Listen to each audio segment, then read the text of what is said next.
नमस्कार दोस्तों, आज अपने 10वीं क्लास का प्रश्नावली 1.2 का सवाल हल करेंगे कि 6 प्लस अंडर रूट 2 एक अप्रिमेय संख्या है, सिद्ध कीजिए। इससे पहले वाले सवालों में हमने अंडर रूट 2 को सिद्ध कर दिया, अंडर रूट 3 को सिद्ध कर दिया, अंडर रूट 5 को सिद्ध कर दिया। उसमें अकेली अंडर रूट वाली संख्या थी, रूट वाली संख्या क्या थी? अकेली थी। अब अपने पास क्या आ गया? रूट में संख्या तो है अकेली 2, लेकिन उसके साथ में एक और डिजिट है 6 है। तो हमें पता है कि जब भी अप्रिमेय संख्या के साथ में कोई गुणा वाली संख्या होती है, कोई प्लस वाली संख्या होती है या माइनस वाली संख्या होती है, उस पूरी संख्या को ही क्या कहा जाता है? अप्रिमेय संख्या कहा जाता है। तो अब हमने इस 6 प्लस अंडर रूट 2 को अप्रिमेय संख्या सिद्ध करना है। सवाल का जो मेथड है वो चेंज हो गया। कैसे चेंज हो गया? क्योंकि इससे पहले जो सवाल हमने किए थे उसमें किसको सिद्ध करना था? अंडर रूट 2 को अप्रिमेय सिद्ध करना था। और किसको सिद्ध किया था हमने? रूट 3 को सिद्ध किया था। और किसको सिद्ध किया था? रूट 5 को सिद्ध किया था। और किसको सिद्ध किया था? 1 बटे अंडर रूट 2 को सिद्ध किया था। तो इन सभी संख्याओं में रूट वाली अकेली संख्या है, रूट 2, रूट 3, रूट 5, रूट 1 बटे रूट 2। ठीक है, अब अपने पास दो संख्या आ गई। इन दोनों संख्याओं को कैसे सिद्ध करेंगे? इसमें देखिए मेथड इसमें क्या हो जाएगा? चेंज हो जाएगा। सेम उसी तरीके से हम इसको क्या मानकर चलेंगे? एक प्रिमेय संख्या मानकर चलेंगे। प्रिमेय संख्या मानकर चलेंगे तो उस प्रिमेय संख्या की हम डेफिनेशन लिखेंगे कि एक प्रिमेय संख्या है जिसे p बटे क्यू के रूप में व्यक्त किया जा सकता है और p व q दोनों में एक के अतिरिक्त कोई उभयनिष्ठ गुणनखंड नहीं होगा और जो q है वो नॉट इक्वल होगा किसके? 0 के। जो हर संख्या है उसके इक्वल में 0 नहीं हो सकता। तो हम p बटे क्यू के रूप में इसको व्यक्त कर सकते हैं। क्यों? क्योंकि हमने इसको क्या मानना है? एक प्रिमेय संख्या मानना है। तो 6 प्लस अंडर रूट 2 को हमने किस रूप में लिख लिया? p बटे क्यू के रूप में लिख लिया। अब ध्यान देना, जब अपने पास रूट वाली संख्या आ गई तो वो एक साइड अकेली रूट वाली संख्या रहनी देनी है, बाकी सारी डिजिट जो भी है वो कहां आ जाएगी? p बटे क्यू के साथ में आ जाएगी।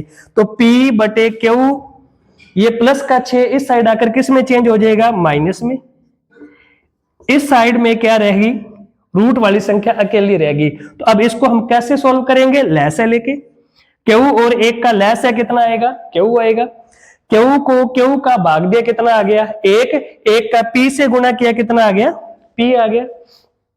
माइनस क्यू को 1 का भाग दिया कितना आ गया? क्यू। क्यू का 6 से गुणा किया कितना आ गया? 6 क्यू आ गया।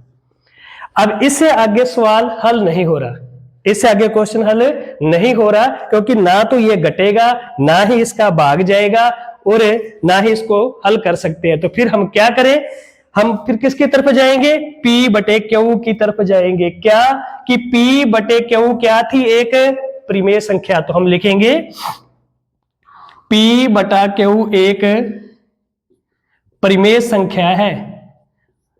पहले वाली वीडियो में हमने हल किया इनको कि जिसको भी p बटे क्यू के रूप में लिखा जाए वो संख्या क्या कहलाती है? प्रिमेय संख्या कहलाती है। p बटे क्यू एक प्रिमेय संख्या है तो ये भी तो बटा में लिखी हुई है ना, तो ये भी क्या होगी? एक प्रिमेय संख्या। p माइनस 6 क्यू बटा क्यू भी एक प्रिमेय संख्या होगी। अगर p बटा क्यू एक प्रिमेय संख्या है तो ये भी जो बटा में लिखी हुई है p बटे क्यू की फॉर्म में लिखी हुई है तो ये भी क्या होगी? एक प्रिमेय संख्या। लेकिन हमें पता है कि रूट वाली संख्या को जिसका पूरा पूरा वर्गमूल नहीं निकलता उनको क्या कहा जाता है? अप्रिमेय संख्या कहा जाता है। तो हम लिखेंगे लेकिन हमें ज्ञात है कि रूट 2 एक अप्रिमेय संख्या है। रूट 2 क्या है? एक अप्रिमेय संख्या है जो कि p माइनस 6 क्यू बटा क्यू बराबर अंडर रूट 2 है। अब देखो मैंने आपको ये बताया कि जिसे P बटे क्यू के रूप में लिखा जाए वो क्या है, एक परिमेय संख्या। अगर P बटे क्यू एक परिमेय संख्या है तो ये भी क्या होगी, एक परिमेय संख्या। लेकिन हमें ज्ञात है कि रूट वाली संख्या क्या कहलाती है, अपरिमेय संख्या। अब देखो ये अपरिमेय संख्या है और ये क्या है, परिमेय संख्या, और दोनों आपस में क्या है, बराबर है। तो बराबर हो नहीं सकती। क्यों नहीं हो सकती, क्योंकि एक परिमेय है और एक क्या है, अपरिमेय संख्या। तो ये दोनों आपस में बराबर नहीं हो सकती। तो इसलिए यहाँ पे क्या प्रकट हो रहा है, विरोधाभास प्रकट हो रहा है। ये विरोधाभास क्यों प्रकट हुआ, हमारी गलत धारणा की वजह से। हमने कौन सी धारणा मानी है कि इसको एक क्या माना है, एक परिमेय संख्या है। क्या ये अपरिमेय, हमने माना है क्या इसको परिमेय संख्या। जब परिमेय संख्या मानकर इसको हल करने की कोशिश की तो यहाँ पे क्या प्रकट हो गया, विरोधाभास प्रकट हो गया। तो इसलिए हमारी धारणा क्या है, गलत है। तो हम क्या लिखेंगे यहाँ पे, यहां विरोधाभास प्रकट हो रहा है। कौन सा विरोधाभास प्रकट हो रहा है, एक परिमेय संख्या है और एक क्या है, अपरिमेय संख्या, और दोनों आपस में क्या दिखाई दे रही हैं, बराबर दिखाई दे रही हैं, जो कि नहीं हो सकती। इसलिए यहां पे क्या प्रकट हो रहा है, विरोधाभास प्रकट हो रहा है। तो इसलिए हमारी धारणा गलत है, हमारी धारणा गलत है। तो अब हम क्या लिखेंगे, अतः, अब हम लिखेंगे कि अतः 6 प्लस अंडर रूट 2 जो अपरिमेय संख्या थी, हमने सिद्ध करना था, वो क्या है, एक अपरिमेय संख्या है। लास्ट में हम लाइन लिख सकते हैं, अतः, ये ऊपर लिख देता हूं मैं, अतः 6 प्लस अंडर रूट 2 एक अपरिमेय संख्या है। 6 प्लस अंडर रूट 2 क्या आ गई, एक अपरिमेय संख्या आ गई। समझ में आ गया होगा आपको, दोबारा फिर रिपीट कर देता हूं। देखिए 6 प्लस अंडर रूट 2 को हमने क्या सिद्ध करना है, परिमेय संख्या सिद्ध करना है। तो हमने इसको क्या मानना है, एक परिमेय संख्या। अगर ये परिमेय संख्या है तो ये इसकी डेफिनेशन होगी पूरी कि P बटे क्यू के रूप में इसको व्यक्त किया जा सकता है। P बटे क्यू के रूप में इसको व्यक्त किया जा सकता है, तो P बटे क्यू के रूप में इसको व्यक्त कर दिया। ये प्लस का 6 इस साइड आकर किस में चेंज हो गया, माइनस में। हमने एक साइड अकेली कौन सी संख्या रखनी है, रूट वाली संख्या रखनी है, बाकी सारी डिजिट दूसरी साइड आ जाएगी। प्लस का 6 इस साइड आकर किस में चेंज हो गया, माइनस में। कैसे हल किया इसको, एलसीएम लेके हल किया तो क्या आ गया, P माइनस 6 क्यू बटा में क्यू बराबर क्या रह गया, अंडर रूट 2। इससे आगे सवाल हल नहीं हो रहा। तो फिर हम किसकी तरफ चलेंगे, P बटे क्यू के रूप की तरफ चलेंगे कि P बटे क्यू एक क्या है, परिमेय संख्या। तो P माइनस 6 क्यू बटा क्यू भी क्या होगी, एक परिमेय संख्या होगी। लेकिन हमें ज्ञात है कि रूट 2 जो संख्या है वो क्या है, एक अपरिमेय संख्या है। तो इसलिए यहाँ पे क्या प्रकट हो गया, विरोधाभास प्रकट हो गया। कैसे प्रकट हुआ कि एक परिमेय संख्या है और एक क्या है, अपरिमेय, और दोनों आपस में क्या दिखाई दे रही है, ये बराबर दिखाई दे रही है। तो इसलिए बराबर नहीं हो सकती। ये बराबर क्यों दिखाई दी, हमने जो अपरिमेय संख्या इसको मानना था, हमारी गलत धारणा की वजह से क्या हो गया, ये विरोधाभास प्रकट हो गया। तो इसलिए हमारी धारणा क्या हुई, गलत हुई। इसलिए 6 प्लस अंडर रूट 2 क्या हुई, एक अपरिमेय संख्या हुई। ठीक है। अब देखिए इसके बाद इसका जो नेक्स्ट सवाल है, दूसरा सवाल 1.2 प्रश्नावली का जो दूसरा सवाल है कि 3 प्लस 2 रूट 5 एक अपरिमेय संख्या है, इसको सिद्ध कीजिए। ये अर्धवार्षिक परीक्षा 2025 के में ये सवाल आया हुआ है, ये वाला। तो इसको भी अपने क्या सिद्ध करना है, एक अपरिमेय संख्या सिद्ध करना है। तो इसमें भी कितनी संख्या आ गई, रूट के साथ में 2 संख्या आ गई। कौन कौन सी, एक 3 और एक 2। तो सबसे पहले हम इसको भी क्या मानेंगे, एक परिमेय संख्या मानेंगे। सेम सवाल है, ये थोड़ा सा ध्यान रखिए आप। 3 प्लस 2 रूट 5 को हमने क्या मान लिया, एक परिमेय संख्या जिसे P बटे क्यू के रूप में व्यक्त किया जा सकता है। ये डेफिनेशन तो आनी है सभी में। जिसको भी आपने अपरिमेय संख्या सिद्ध करना है तो ये पूरी डेफिनेशन आपको लिखनी ही पड़ेगी। ठीक है। तो हम इसको किस रूप में व्यक्त कर सकते हैं, देखिए P बटे क्यू के रूप में इसको व्यक्त कर सकते हैं। तो 3 प्लस 2 रूट 5 को हमने किस में व्यक्त कर दिया, P बटे क्यू के रूप में। तो मैंने आपको बताया था एक तरफ अकेली कौन सी संख्या रहेगी, रूट वाली संख्या रहेगी। तो प्लस का 3 इस साइड आकर किस में चेंज हो गया, माइनस में। इसके नीचे अपॉन में हमने क्या मान लिया, 1। तो कैसे हल करेंगे इसको, एलसीएम लेके। क्यू को क्यू का भाग दिया, कितना आ गया, 1। 1 का P से गुणा किया, P। क्यू को 1 का भाग दिया, कितना आ गया क्यू, क्यू का 3 से गुना किया, 3 क्यू बराबर 2√5। ठीक है, अब ये गुणा वाली संख्या कहां आएगी, भाग में आएगी। तो यहां ऊपर मैं लिख देता हूं P माइनस 3 क्यू बटा में क्या आ गया 2 क्यू।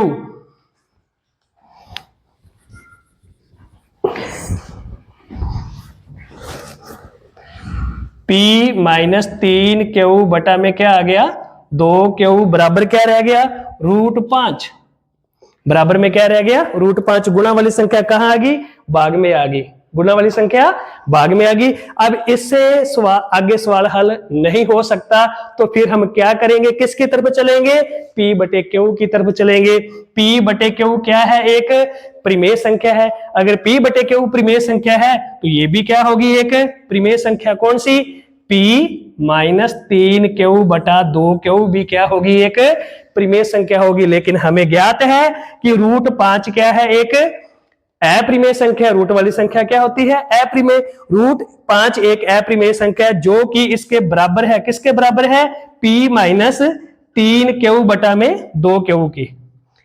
P माइनस 3 क्यू बटा में 2 क्यू बराबर है किसके, √5 के। तो यहाँ पे क्या प्रकट हो गया, विरोधाभास। कैसा विरोधाभास, एक परिमेय संख्या है और एक अप्रिमेय संख्या है, और दोनों आपस में क्या है, बराबर। ये बराबर नहीं हो सकती, तो यहाँ पे विरोधाभास प्रकट हो गया। इसलिए हमारी धारणा क्या है, गलत है। तो इसलिए 3 + 2√5 एक क्या होगी, एक अप्रिमेय संख्या होगी। 3 + √2 क्या होगी, एक अप्रिमेय संख्या होगी। अब नेक्स्ट सवाल देखिए आप, बिल्कुल इसके जैसा ही नेक्स्ट सवाल है,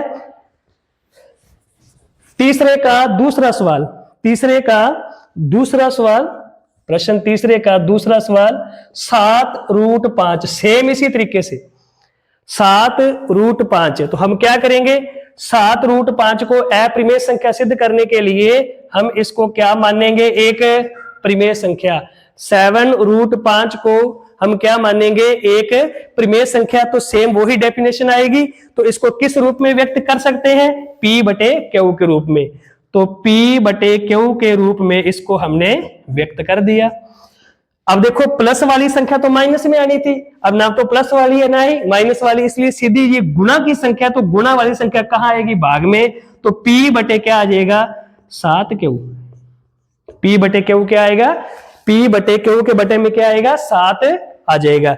P बटा क्या बन गया, ये 7 क्यू। गुणा वाली संख्या कहां आ गई, भाग में। अब इससे आगे सवाल हल नहीं हो सकता। जब इससे आगे सवाल हल नहीं हो सकता तो फिर हम किसकी तरफ चलेंगे, P बटे क्यू की तरफ चलेंगे कि P बटे क्यू क्या है, एक परिमेय संख्या। तो ये भी क्या होगी, जो बटा में लिखी गई है P बटे 7 क्यू, ये भी क्या होगी, एक परिमेय संख्या। ये भी क्या होगी, एक परिमेय संख्या। लेकिन हमें ज्ञात है कि √5 क्या है, एक √5 क्या है, एक अप्रिमेय संख्या। बिल्कुल, √5 क्या है, एक अप्रिमेय संख्या जो कि इसके बराबर है, किसके बराबर है, P बटे 7 क्यू के बराबर है। तो इसलिए यहां पे क्या प्रकट हो गया, विरोधाभास प्रकट हो गया। कौन सा विरोधाभास, एक परिमेय संख्या और एक अप्रिमेय संख्या, और दोनों आपस में क्या दिखाई दे रही है, बराबर दिखाई दे रही है। तो वो बराबर नहीं हो सकती, इसलिए यहां पे क्या प्रकट हो गया, विरोधाभास प्रकट हो गया। विरोधाभास क्यों प्रकट हुआ, हमारी गलत धारणा की वजह से। कौन सी गलत धारणा हमने मानी है कि 7√5 को हमने क्या माना है, एक परिमेय संख्या माना है। तो यहाँ पे हमारी धारणा क्या होगी, गलत होगी। इसलिए 7√5 क्या होगी, एक अप्रिमेय संख्या होगी। तो ये भी सवाल क्या हो गया, सिद्ध हो गया। अब देखो 1.2 के हमने लगभग सारे सवाल हल कर लिए, ठीक है। ध्यान देना, जब अकेली संख्या आएगी, √5 आ गया, √2 आ गया, √3 आ गया, तो उसको कौन से मेथड से करना है, वर्ग करके मेथड से करना है। कि क्रॉस मल्टीप्लाई करेंगे तो क्या होगा, क्रॉस मल्टीप्लाई करके फिर दोनों पक्षों का अपने क्या करेंगे, वर्ग करेंगे। फिर वो P² 5 से विभाजित है, P भी किससे विभाजित होगा, 5 से विभाजित होगा। √5 आ गई, √2 आ गई, तो अपने वर्ग करके उसको हल कर सकते हैं कि P बटे Q के रूप में उसको लिख लिया, फिर अपने का क्या करते हैं, क्रॉस मल्टीप्लाई करके दोनों पक्षों का वर्ग करते हैं। फिर हमें पता है p स्क्वायर 5 से विभाजित होगा, p भी किससे विभाजित होगा, 5 से। तो इस मेथड से करना है, कब, जब अपने पास अकेली अंडर वाली संख्या है, अंडर 2 है, अंडर 3 है, अंडर 5 है। लेकिन जब अपने पास दो संख्या आ गई, चाहे वो प्लस में है, चाहे वो माइनस में है, चाहे वो गुणा में है, तो हमने फिर वर्ग वाले मेथड से इसको हल नहीं करना। कहने का मतलब दोनों पक्षों का वर्ग नहीं करना। वर्ग कब करना है, जब √5 हो, √2 हो, √3 हो, अकेली संख्या हो रूट में, ठीक है, तब वर्ग करना है, अदरवाइज वर्ग नहीं करना। फिर हम कैसे हल करेंगे, इसी तरीके से P बटे Q के रूप में इसको लिख लिया। अगर प्लस में संख्या है इस साइड आकर किस में चेंज हो जाएगी, माइनस में, फिर हम उसका एलसीएम ले लेंगे। अगर गुणा की संख्या है तो गुणा वाली संख्या कहां आ गई, भाग में। अब इससे आगे सवाल हल नहीं हो रहा तो फिर हम किसकी तरफ चलेंगे, P बटे Q की तरफ चलेंगे। P बटे Q क्या है, एक परिमेय संख्या। तो ये जो बटा में लिखी हुई है P बटे 7Q, ये भी क्या होगी, एक परिमेय संख्या होगी, ठीक है। और हमें ज्ञात है कि √5 क्या है, एक अपरिमेय संख्या है, और ये इसके क्या है, बराबर दिखाई दे रही है, तो बराबर है, तो इसलिए हमारी धारणा क्या होगी, यहाँ पे गलत होगी, विरोधाभास प्रकट हो गया। क्यों, क्योंकि एक परिमेय संख्या है और एक क्या है, अपरिमेय संख्या है, और दोनों आपस में बराबर नहीं हो सकती। तो यहाँ पे हमारी धारणा क्या होगी, गलत होगी। क्यों, क्योंकि यहाँ पे क्या प्रकट हो रहा है, विरोधाभास प्रकट हो रहा है। तो इसलिए 7√5 क्या होगी, एक अपरिमेय संख्या होगी। तो इस तरीके का जैसे भी सवाल आ जाए आप उसको हल कर सकते हो, वर्ग वाले मेथड से और दूसरा ये वाले मेथड से, ठीक है। मेरे चैनल को सब्सक्राइब करना मत भूलना। गुरु साहब मैथ्स क्लास मैं लिख देता हूं यहां पे, आपको ध्यान ही है वैसे। चैनल को सब्सक्राइब जरूर कीजिए, शेयर करिए वीडियो को, ताकि और भी आसान से आसान तरीके से सवाल आपके पास आते रहे। गुरु साहब मैथ्स क्लास ये YouTube का चैनल है, इसको सब्सक्राइब कीजिए, और अगर वीडियो अच्छी लगे तो उसको लाइक करना मत भूलिए। धन्यवाद।